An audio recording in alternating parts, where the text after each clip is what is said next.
Hej og velkommen. I dag vil jeg gerne fortælle lidt om, hvad jeg godt kan lide at gå i og sådan lidt forskelligt. Først har vi sådan den her meget populære trøje, som hedder, hvor der står Cool Story Bow, så lidt at gemme på. Den er jeg rigtig glad for, fordi det er sådan oversize, så det er sådan, man bare lige kan tage ud over alt, hvis det er. Og så har jeg nogle bukser her, som er højtaljeret fra Pieces. Forresten, den der trøje, jeg købte på Strøget. 2 for 400 og 1 for 300. Og så har jeg mine Pieces bukser her. De er sådan, ja, de er bare grå. Jeg har dem godt nok også i røde og i lyserøde, hvis nok. Ja, dem er jeg også rigtig glad for. Godt nok går jeg ikke så meget med dem, men når jeg har dem på, så synes jeg, de er rigtig, rigtig fede. Og jeg plejer sådan en løs trøje. De er for Pieces, så det koster 260 eller 270, det kan jeg ikke huske. Så har jeg min Everlast i grønne.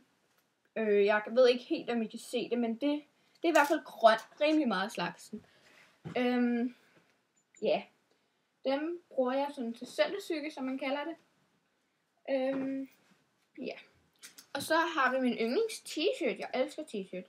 Det er min Abercrombie & Fitch t-shirt i bordeaux-rød farve. Ja, den er jeg i hvert fald rigtig glad for jeg kan rigtig godt lide farven, og så elsker jeg jo bare mærket overalt på jorden. Ja. Så lige i dag har jeg faktisk købt sådan en helt almindelig trøje her, fordi jeg havde ødelagt min Abercrombie trøje, så blev jeg nødt til lige at eje et, for jeg skal gå på lejetur.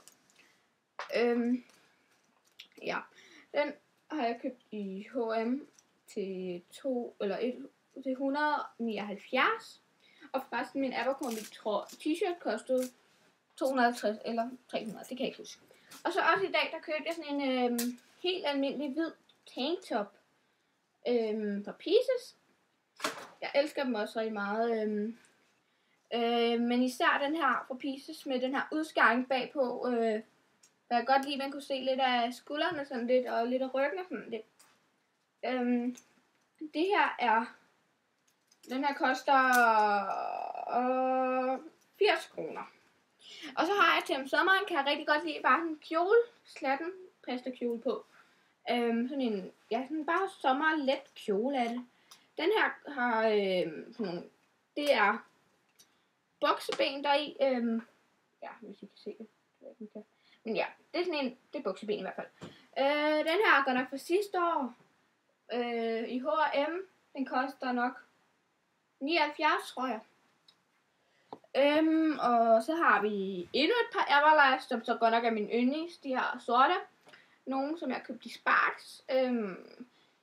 De koster, jeg tror det er 270 kroner. Dem er jeg også rigtig, rigtig glad for. Og så har jeg, sidst men ikke mindst, min skjorte her. Den der, hvor alle folk har den i bare hvid, eller en eller anden farve. Jeg har den sådan en med sådan en, ja, sådan en pink stribe, som er der, hvor den ligesom bliver lynet op. Eller, ja, knappet op. Og den er købt i Primark over i England, altså over i London. Det er en rigtig, rigtig billig butik, og jeg kan ikke huske, hvad den koster, men det er ikke meget i hvert fald. Ja, jeg håber, I fik noget ud af den her video. Hej hej!